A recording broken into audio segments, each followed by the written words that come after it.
All ready at the back? We all good? Okay. We'll kick off with Gail from Sky. Afternoon. Afternoon.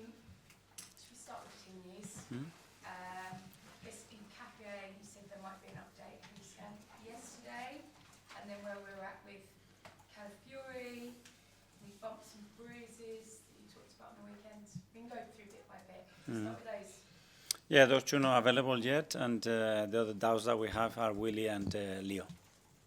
Okay, so in Carabao first, you had a scan yesterday. Do you know a bit more about the problem or how long? We don't know yet. Don't know yet. And Carabao, how many more? It's progressing, but we don't know. I think it will matter for a few weeks probably, but we don't know exactly when. Okay, and Saliba and Trossard obviously not part of the FA Cup squad, so what's the issue with them and when might they be? Yeah, those two are a doubt. A doubt because... Because they're not fit enough. Because... Just bumps and bruises, anything serious? No, nothing I serious. forgot how much fun this was. Yes. And Max Stallman as well, for his behalf. Where is he? Very similar to Mosquera as well. You see, I'm giving you Mosquera. Thank you. I didn't talk about this. So very similar injury, very similar time frames, and both evolving really well, but they're not training yet, so they're still a few weeks away. Okay. There was a lot of narratives around your game on the weekends, and one of the interesting ones that maybe did get lost a little bit was the return of Kai. Yeah. A word on him, because he's not started for almost a year, but you wouldn't know it to look at him. How impressed were you with his timing, his touch, and also the chemistry that he just seems to have with the players around him? He's going to be pretty key for you, isn't he, over the next few months? Yes, obviously we missed him a lot. A year is a long time in football, but as you said, the way he's come back, he looks really fit, really confident. He's such an intelligent player that straight away he's someone that connects with the players really naturally, and you can tell how much they love him as well, because every time he was in and around the box, everyone was jumping on the seats, on the bench. So yeah, we are so happy to have him. He's going to help us so much, and now we have to keep him fit. Is he okay? He came through 20 minutes. Is he ready to start? Not quite ready? How do you play the next few weeks? We have to manage his minutes now, but he had a good block of 20-25 minutes the other day. He trained really well today again, and yeah, it's now a case of building his robustness and make sure that he's available for every game. I spoke to Liam yesterday and was reminded that you two met in an FA Cup final. Yeah, I've seen a few pictures of that. So yeah, that's the beauty of football, you know, and two very different careers, but at the end facing each other tomorrow at Stamford Bridge in a semi-final. Has your paths crossed since? Do you know him well? You haven't sort of, No, I know people that has worked with him. I know people that they've been close to him in his journey, especially as a coach, and they talk really highly of him. So yeah, wish him all the best, apart from tomorrow, obviously. I was suspecting, because there's a lot of sort of noise and narrative around the fact that he'd been given such a big job without having that experience, if you like. I mean, clearly he's managed in France, but not having that experience of playing in the top flight and managing in the top flight. When you got that opportunity, can you remember back those sort of 6 years ago? You know what he's like. There's that sense that he wants to prove people wrong. That's part of his motivation, and I wondered what yours was. And in terms of him looking at you, he said, and he would love to think that he'd be there in 6 years and have done what you've done. Well, personally, my motivation was to help the club and transform the football club. That was it, not to prove people wrong. That's in my case, it wasn't a motivation. Obviously, they know him really well because they have worked together with him for a few years now. So they made that decision based, for sure, because of his capacity and because they believe that he deserves and is the best person to lead that project. And just finally for me, semi-final at this stage of the competition last year, and I think by your own admission didn't do yourselves justice in that game against Newcastle. Is that the itch that just needs to be scratched? Is that the thing that's kind of going to push this side or help push this side tomorrow evening? Yes, football gives you another chance. We've been really consistent again in the competition, and now we have to knock another big team out of the competition to be in the final, and that's the mission. Hopefully we learn from last year, because it was painful, especially the manner that the games went and the amount of chances that we missed not to go through. But hopefully this year we are better and especially more efficient. Alex, BBC. Hi, Mikel. Hi. Just on the semi-final again, do you think getting to a semi-final and it be at this stage of the season with the potential of reaching a final can help with the tension when you're trying to get over the line in other competitions? Well, the more you are involved in these kind of games, the better, because it gives you a nudge. It brings the team a different kind of energy, and it gives you the sense that the objective is very, very close, and that's a massive motivation for everybody. So we know that we are 2 games away from playing a final. We have to go game by game, and the first one is Stamford Bridge, and we know we have a really tough opponent in front. And on Noni Madueke against Portsmouth, a mixed day for him. Lost the ball for the opening goal, missed the penalty, but also 2 good corners for assists. Is that just part of the journey? Yes, well, he was very influential, as you said, in some aspect, very, very positive. In some others, things that we need to improve in terms of the consistency, but the level of threat that he provides to the team, I think, is remarkable. Ian, talk to us. Hi Mikel, how are you? I'm good, thank you. With it being a semi-final, when you were at Manchester City, Pep always took this competition very seriously. There was a feeling that if you get one trophy under your belt, it maybe eases the pressure and stops everyone worrying about whether you're going to win anything for the whole season. Is that the way you're kind of looking at it going into this semi-final? Yes, but in order to do that, you have to be better than the opposition tomorrow, and that's what we have to do. And the rest is not in our control. So we have prepared the game really well. The boys are really motivated and at it, because we can sense that that's what we want to be, and we have to make another step in order to achieve what we want, and that's the objective tomorrow. I was going to say quadruple, but I'll save that for another day. Being a semi-final, though, your team selection, because it's a busy week. I remember your former boss here, Arsene Wenger, used to pick a League Cup team and stick with it all the way through, even to the final. Most notably in 2007 against Chelsea. Would you do that? Are you going to stick with your team you played in the League Cup thus far, or will you start to bring more of the big names back into the team?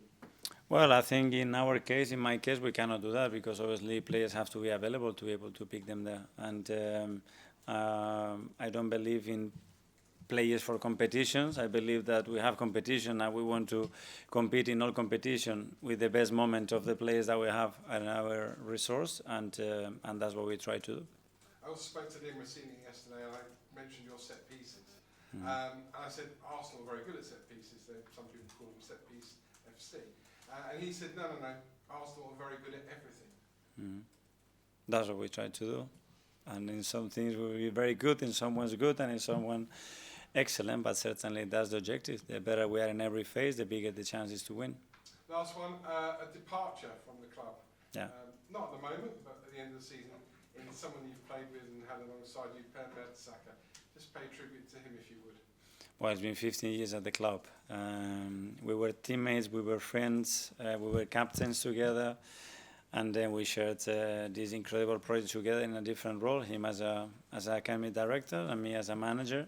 So I enjoy every minute of it. I think it's someone that I think transmits the values of this football club, its ambition, and everything that is related to it in the best manner. So very thankful.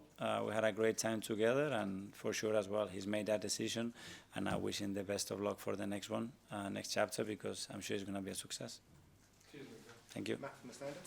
Hi. When you were at Man City, there were 2 seasons, I think, when the team won the Carabao Cup and then went on to win the league title too. Do you sort of remember that cup win giving the squad a boost and pushing them on into the final months of the title? Yeah, as I said before, obviously when you get to this stage in the competition, you get to the final and you get over the line and win it. It brings energy, it brings belief, and the sense that everybody is very important and playing part of that. So yeah, I think it's something, when you get there and win it, everybody remembers, and if not, nobody does. So once you get there, get the job done. You've obviously experienced a lot in 6 years here. Is this the first season you can sort of remember having this kind of squad depth where you haven't had to where you can focus on all 4 competitions without worrying about that weakening sort of another one? Yes, at the end you have to try to manage the squad individuals in the best way. I think we are sharing the minutes while we remain very, very competitive, and that's what we have to try to do. And tomorrow we have another opportunity with the players that will start and finish the game, and it will continue like this till May because it's going to be a game every 3 days. James, CBS? Hi, Miko. You mentioned earlier your motivation when you came to Arsenal was to transform the football club. What do you need from those around you, your bosses, your players, your colleagues, to allow that to happen? No, from the position that we are in and the perception that we had as well internally and socially about where the club was in every sense, and bring it back to the very, very top in every level, and win a lot of big trophies. Can I ask you about a good friend of yours, Xabi Alonso, lost his job Yeah. yesterday? Your kind of reflections on him as a manager, a person, any message on that? Yeah. Well, I don't have too many details about the situation, so I don't know whether it was Xavi's decision to leave or it was the club decision. So very difficult to give an opinion there. Obviously, whatever the decision is, just wish Xavi all the very best because he's a top person and an incredible coach. And I'm sure that whatever he decides to do in the future, again, will be top. Art from the Athletic. Hi, Miguel. Can I just check what the issue with Calafiori is? What is that? The issue with Calafiori. It was a muscle injury. Okay, Yeah. thank you. And I wanted to ask about Bukayo Saka as well. I noticed a few years ago you mentioned when he was getting kicked a lot, you had to maybe train the way he received the ball, how he kind of used his body in those challenges. And it seems like he's got robust every year. So I was just wondering how you went about training that with him and what focus you had. Well, every position brings challenges, and the opposition learns from you as well, and they try to obviously stop you in the most efficient way, and you need to have solutions against each opponent to be efficient and to beat them. And this season, I think he was always creating chances early on, but his numbers have really started to kick on in recent weeks. How have you viewed how he's played throughout this season as well? Well, I think the impact that B has consistently is remarkable. I mean, very difficult to see a player playing this position constantly doing what he's doing. It's great to the team as well and the players around him to support that. But I think again, this season has been really, really good. To the last couple of years live, firstly Tom from Reach. Hi, Mikel. Hi. You mentioned that you don't believe in players for competitions. I think so often we think about cup goalkeepers, quite often are number two goalkeepers coming in for those cup competitions. So is what you're saying, effectively saying that Kepa and David Raya are not that, and that there could be a chance that either of them might play in the cup competition? Well, it's because I think our job, or my job, is to prepare the team the best possible way to win the competition, every competition that we are in. And then every game is different. Every game requires different qualities and players have moments when they are really high, when they don't have that much confidence on minutes. And every case is different. And the keepers on top of that is a very particular case as well, because obviously they have less opportunities than other players to play throughout every week, but we try to treat that in that sense. And you've had Kai come back. I'll ask you about styles of centre forwards. Gabby Jay's played a few starts this season. In fact, when he started against Palace, it was the highest expected goals that he recorded in a single game. Tends to be a centre forward that kind of drops in and helps with build-up. Do you think that under your style system that's the type of centre forward that flourishes the most at the moment? Depending on the position. If we play against a very low block and you have a 9 that drops and you have no presence in the box, so I think again every position requires a different analysis and qualities, but Gabi's is not only to drop as well, he has many other like Victor and Kai. Okay, finally the outside, Phil at the back there. Hi. Arsenal obviously having a tremendous season, top of the Premier League, Champions League, but obviously it's been a few years without a trophy. Just what would it mean to you, because this is the first one you can win this season, what would it mean to you personally to get this one, this competition won? I will tell you when that happens. So at the end it's about how I feel towards putting everything that we have to win it. And I feel, again, really motivated, really looking forward to a big game tomorrow and how we're going to behave in these scenarios to achieve what we want. Do you never feel like at all that maybe Arsenal have to win it because there's a danger that if they don't win this one, then there's like people, questioning whether Yeah. they can get these trophies over the line? But I understand that, but there's a lot of clubs that have to. I think it's going to be one in each, and the rest won't do it. So we will try to be those.